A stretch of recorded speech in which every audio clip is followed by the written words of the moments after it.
arrumei um espaço para vir para essa rede social, né? E a intenção é o seguinte: vocês já sabem que nas minhas redes sociais a gente se trata como se fosse amigo mesmo. Então, o objetivo de estar aqui é poder trazer para vocês um conteúdo um pouquinho mais denso, um pouco mais demorado do que seria em outros locais, né, em outras redes. E tá tudo bem, porque o espaço para aqui no YouTube, ele é para isso mesmo. Então, você faz o seguinte: você pega teu cafezinho, pega tua cadeirinha, senta aqui do meu lado, que é como se fosse mesmo um cafezinho com as amigas. Se você não me conhece, sejam muito bem-vindos, muito bem-vindas. Meu nome é Lara Guiar e eu sou instrutora especialista em naturalidade brasileira nas unhas em gel. E aqui a gente vai detalhar mais nos conteúdos de unhas. Se você ainda não teve nenhum curso comigo, fica calmo. A minha intenção é trazer para vocês uma didática muito mais prática, sabe? Facilitada mesmo. Aqui o meu objetivo é 100% descomplicar o ensino para você. E esse vídeo inicial, para ser bem sincera, é para saber se o nosso santo vai bater. Porque a gente não pode menosprezar essa conexão que a gente tem com as nossas instrutoras. Então, tudo que eu falar por aqui, a minha conduta precisa fazer sentido para você. Você precisa literalmente sentir que eu sou tua amiga. Então hoje, pra gente se conhecer um pouquinho melhor, eu queria contar um pouco da minha história. Mas antes de fazer isso, eu também queria que vocês entendessem o seguinte: que contar a minha história, o objetivo de contar a minha história, não é muito trazer todos os pontos de dor, onde geralmente são pontos que sim, né, se criam conexão com quem está me assistindo. Eu sei que muitas pessoas dentro da internet trazem essa abordagem e eu realmente quero contar a minha história. Mas antes de qualquer coisa, eu preciso que vocês entendam que a minha história, ela é só minha. Às vezes vocês podem trilhar o mesmo caminho e não vai ter o mesmo resultado, porque tudo é muito influenciado pelo meio social em que se vive. Então, às vezes, uma dor que eu tive é muito semelhante com a sua, e isso pode servir para te impulsionar, mas isso não pode servir para que você baseie toda a sua história em cima da minha. Cada um vai seguir o caminho de acordo com o que é possível na realidade.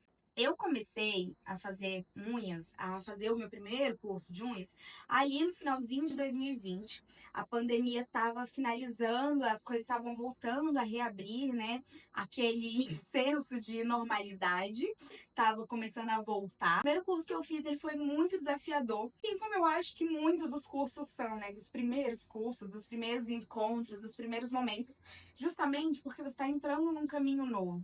E esse caminho novo, ele te traz desafios, ele te traz coisas que você nunca pensou sobre, né? Então, a primeira coisa que eu gostaria que vocês que estão começando agora entendessem é que a gente não para no primeiro curso. O primeiro curso, ele abre as nossas portas, mas quem te empurra mesmo, assim, dá um chutão, empurrão assim pra frente, pra vocês continuarem caminhando, são os cursos que vêm a seguir. É a busca de conhecimento que vem a seguir. E esse meu primeiro curso, ele me abriu realmente, assim, muitas portas. Quer dizer, me abriu a porta da percepção.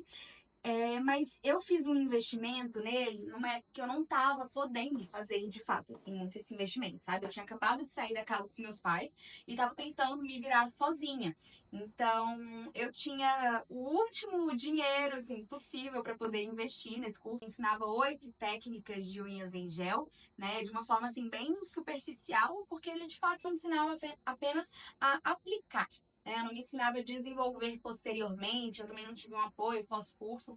E são coisas que hoje eu faço questão de entregar no meu curso. Comecei, fiz esse curso e eu sou uma pessoa muito crítica e autocrítica, na verdade, né? E isso é uma bênção e uma maldição, né? Porque muitas vezes quando a gente se pega ali dentro daquele perfeccionismo, a gente sente que nunca tá pronta para ir pro campo mesmo, né? De batalha, para sentar numa mesa e atender uma cliente.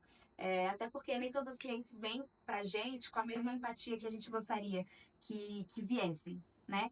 Então, eu tinha muito medo de começar os atendimentos, eu sentia que eu não estava pronta. E como eu não podia investir novamente em um novo curso, eu não tinha condição financeira de investir em um novo curso, eu comecei a consumir um pouco mais de vídeos, tanto aqui no YouTube, né, que é onde a gente sempre procura quando tá querendo um conteúdo mais denso, mais carregado, mas também no Instagram, né? Eu assisti as lives gratuitas que tinha, às vezes nem é pelo conteúdo todo, mas às vezes é uma coisinha que o profissional fala, né, que o instrutor fala e que muda toda a nossa percepção. Então, eu comecei a me desenvolver na área de unhas a partir disso, buscando esses conteúdos mais gratuitos, até eu ter condição, de fato, de comprar um curso melhor, me trazer seguranças para montar uma agenda, uma clientela. E esse começo, eu acho que a parte mais difícil dele é o auto-perdão, né? Porque junto com a autocrítica vem aquela autoflagelação, onde a gente fica toda hora se culpando do que a gente fez de errado. Acho que uma coisa que eu também pensava muito e que hoje eu vejo também nas minhas alunas é essa insegurança de, mas eu não tenho onde atender, né? Eu vou atender em casa, eu vou atender em domicílio, como que vai ser isso? Será que atendendo em domicílio, atendendo na minha casa, eu vou poder cobrar o mesmo valor que uma pessoa que tem o próprio estúdio cobraria? E para tranquilizar vocês, eu gostaria de dizer que sim, né? Porque o que faz o valor, o senso de valor da cliente não é apenas o seu espaço, é toda a sua conduta profissional.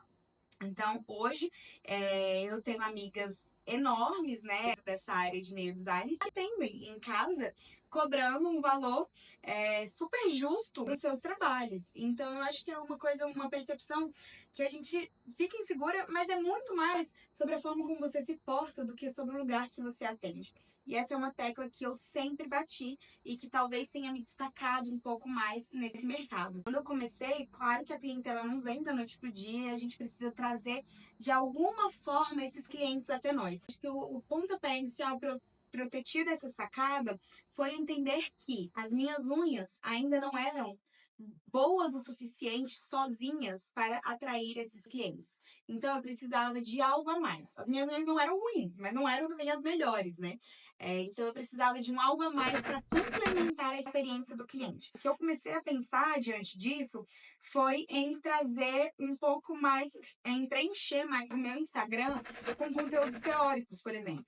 Passava um pouco mais de autoridade, entende? Assim, diante da visão da cliente, que a cliente estava chegando ali e ela estava vendo. Pô, ela não tem tantas unhas, não tem a melhor das unhas, mas o Instagram dela também não tem só unhas. Tem unhas e tem conteúdo teórico. Então, esse conteúdo teórico, muitas vezes as clientes chegavam para mim falando: nossa, você foi uma das únicas que eu vi que posta esse tipo de conteúdo mais teórico, por isso que eu me senti segura de vir até você.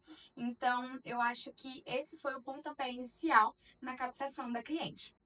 Eu comecei também atendendo em domicílio e dentro do quarto, inclusive, literalmente, assim, eu atendia dentro do quarto do meu namorado, então era a nossa cama, assim, de casal, uma escrivaninha do lado e uma mesa, uma mesma cadeira, né, para mim e outra para cliente.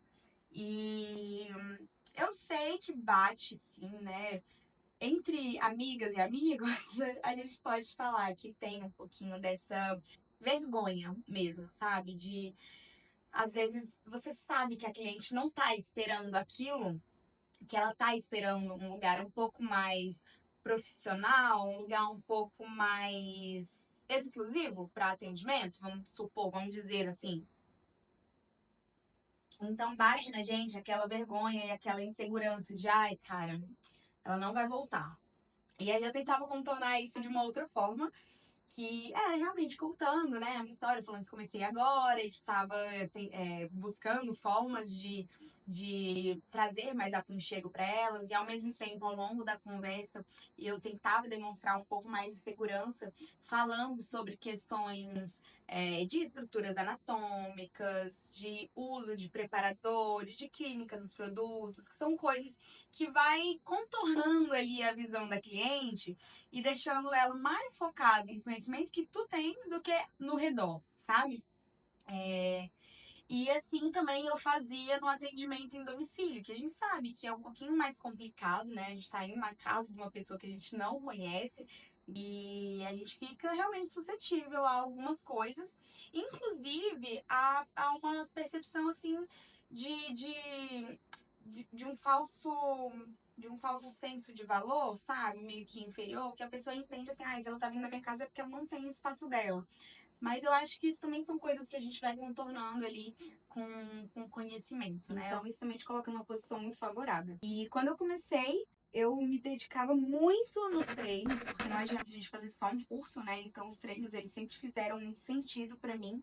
E eu tive pessoas ao meu redor, assim, principalmente meu marido, que me apoiava muito, assim, a ponto de ceder mesmo a unha para eu fazer meus treinos, né? Eu acho que tudo isso, esse apoio, ele é importante, mas ele não é único, sabe? Eu sei que muita gente que deve estar me assistindo aí, às vezes não tem essa possibilidade de ter um apoio, né? Esse privilégio, porque de fato apoio é um privilégio, né? Então eu sei que tem muita gente que não tem esse privilégio, mas uma coisa que eu penso muito é que você tem 10 dedos, né? 5 para você treinar e 5 para você aprimorar a sua destreza, a sua habilidade, né? Porque em uma das mãos você vai ter que fazer com uma mão que não é dominante. E eu acho que isso também traz um senso, assim, desperta um pouquinho na gente, um pouco dessa destreza mesmo, dessa habilidade. Que as pessoas costumam falar que é dom, mas particularmente eu não acredito nisso. Sei que muitas pessoas têm uma predisposição, digamos assim, a certos tipos de trabalho, trabalhos manuais ou trabalhos mais intelectuais. Sei que tem pessoas que têm essa predisposição, mas eu também acredito que, como eu sempre falo, né, eu gosto muito de dizer que sucesso é constância, e é uma frasezinha que eu tenho tatuada na minha mão para eu não esquecer disso também. E que talento é treinável. Não adianta você querer ser bom numa coisa que tu tá começando hoje ou numa coisa que tu tá começando há uma semana, sabe? E ao mesmo tempo não adianta tu querer se comparar com a pessoa que já tá há 5, 10 anos na área. Não tem nenhuma noção fazer essa métrica, né, gente? É uma régua que não é igual para as duas profissionais. Falando assim um pouco sobre ambiente, o meu ambiente, uma coisa que eu sempre busquei era trazer muito aconchego para cliente. Como a gente começa demorando um tiquinho mais, eu sempre botava ali um computador, né, o iPad com a Netflix ligada, para que eu pudesse trabalhar naqueles primeiros momentos, naqueles primeiros meses de treino mesmo, concentrada no que eu estava fazendo. Então, eu botava um filme para cliente ficar de boas, enquanto eu ia ali fazendo o meu trabalho. Sempre à disposição, assim, de água, um cafezinho. Não precisa, né, ser esses cafés de cápsula, não precisa de muita coisa, né? Eu acho que o simples, o básico, ele funciona. O básico bem feito funciona. Então, deixa que a cliente se sinta acolhida no seu espaço, que ela perceba que ela tenha um senso de que você, poxa, limpou a mesa, né? Nosso trabalho, ele gera muito pó. Então, é fundamental, é um senso da limpeza, de higienizar a mesa a cada cliente, dos vidrinhos dos produtos estarem bem higienizados, das suas brocas estarem limpas, né? Então, acho que tudo isso também conta vantagem. E uma coisa que as pessoas falam, mas que talvez seja entendida, interpretada de uma forma errada, é o posicionamento literalmente ali profissional, a parte de vestimenta. Eu acho que terninho e batom vermelho não é para todo mundo. Mas quando eu digo de vestimento, o que eu tô querendo passar para vocês, fazer um pouco para tua cliente o entendimento, a visão de que você se programou para recebê-la. Sabe, você mesmo atendendo em casa, você tirou um tempo, mesmo que seja só uma cliente no dia, mas você fez uma maquiagem básica ali para atendimento, né? Você tomou um banho antecipado, você não chegou na mesa já atendendo ela com os cabelos molhados, você não tá com a roupa ali da eleição do vereador da sua cidade, né? Essas coisas não fazem sentido. Vocês têm que se colocar no lugar de mostrar para cliente que vocês se prepararam mesmo, sabe, para recebê-la, que vocês tiraram um tempo da vida de vocês para acolhê-la ali. Precisa ser o mínimo da boa imagem, sabe? Uma das coisas que mais pega, assim mesmo, sabe? A profissional que atende em casa, ela vai criando, nas primeiras semanas é ótimo. Tu se arruma toda porque tu quer o melhor pro cliente. E aí depois tu vai desleixando, sabe? É isso. Então, eu acho que essa ambientação toda, no geral, a sua postura profissional, a sua conduta profissional, a sua demonstração de conhecimento faz toda a diferença. Acho que foram esses os pontos que me fizeram ir alavancando mesmo, prosperando dentro da área. E nesse meio tempo, eu também fazia duas faculdades. E quando eu consegui um pouquinho mais de estabilidade na minha agenda, eu decidi que eu não ia mais exercer essas outras profissões e que literalmente eu ia ficar só nas unhas mesmo, porque naquele momento começou a ser o que fazia mais sentido na minha vida mesmo, sabe? Eu conseguia ter a liberdade que eu estava buscando, financeira, de tempo. Claro que no começo a gente trabalha um pouquinho mais, mas eu já via muito mais facilidade, sabe? De visualizar um futuro naquilo. Então, as unhas, elas começaram a me chamar de uma forma muito linda, né? Muito cativante. E eu decidi realmente largar essas duas outras profissões e focar só nas unhas. E eu posso dizer que quando eu tomei essa decisão, quando eu parei de dividir mesmo o meu tempo entre duas coisas, quando eu foquei em uma só, eu acho que foi quando eu comecei de fato a honrar aquela escolha. Tudo começou a girar de uma forma, a se encaixar de uma forma muito harmônica, sabe? Então eu acho que esse também é o poder da decisão, sabe? De decidir o que você quer, de decidir algo para tua vida e honrar mesmo aquilo, fazer aquela situação ser a melhor escolha que você tomou. Mesmo que você precise recomeçar uma, duas, três, mesmo que nos primeiros 6 meses de treino você não sinta, ainda não se sinta confortável no seu acabamento, né? Então eu acho que essas coisas fazem muita diferença na forma como a gente conduz, na forma como a gente molda a nossa realidade. Hoje eu trabalho com naturalidade, mas eu também fiz uma transiçãozinha, né? Dentro da carreira de nail designer, eu fiz uma certa transição, porque eu comecei fazendo aquelas unhas bem gringas, aqueles desenhos, nail art desenhada à mão. Eu sou de Brasília, né? Então aqui as coisas demoram um pouco mais a chegar em comparação, por exemplo, a São Paulo, né? Que já tem um pouco mais dessa. Acho que São Paulo tem um pouco mais dessa visão mais internacional, né, das tendências internacionais. Então lá chegava primeiro e eu via que isso estava bombando muito, né? A gente sempre se inspira muito em outras colegas e também no Pinterest, né, da vida. E então eu comecei fazendo essas nail arts desenhadas e eu era uma das únicas aqui em Brasília na época que faziam. Até que eu fui laçada de corpo e alma pela naturalidade, que hoje é uma coisa que eu amo e acho que é uma forte tendência mesmo, né? No mercado, uma tendência um pouco mais abrangente, talvez, que abrace um pouco mais, um público um pouco maior, né? Do que essa parte de decoração. Então, quando eu tava ali, acho que uns 2 anos que eu tinha começado, eu decidi fazer essa transição. E foi mais um recomeço, porém, dessa vez já era um recomeço dentro, né? Da profissão. E hoje eu trabalho com naturalidade, sou instrutora especializada em naturalidade brasileira e é algo que eu amo de paixão. Então é isso. Por hoje nós ficamos por aqui. Vamos pedir a conta já do nosso cafezinho pra gente se despedir. E comenta aí pra mim o que vocês acharam, se a minha história, se as coisas que a gente conversou aqui fizeram sentido pra vocês. E o que mais vocês querem ver no canal, tá bom? Um beijo, meus amores!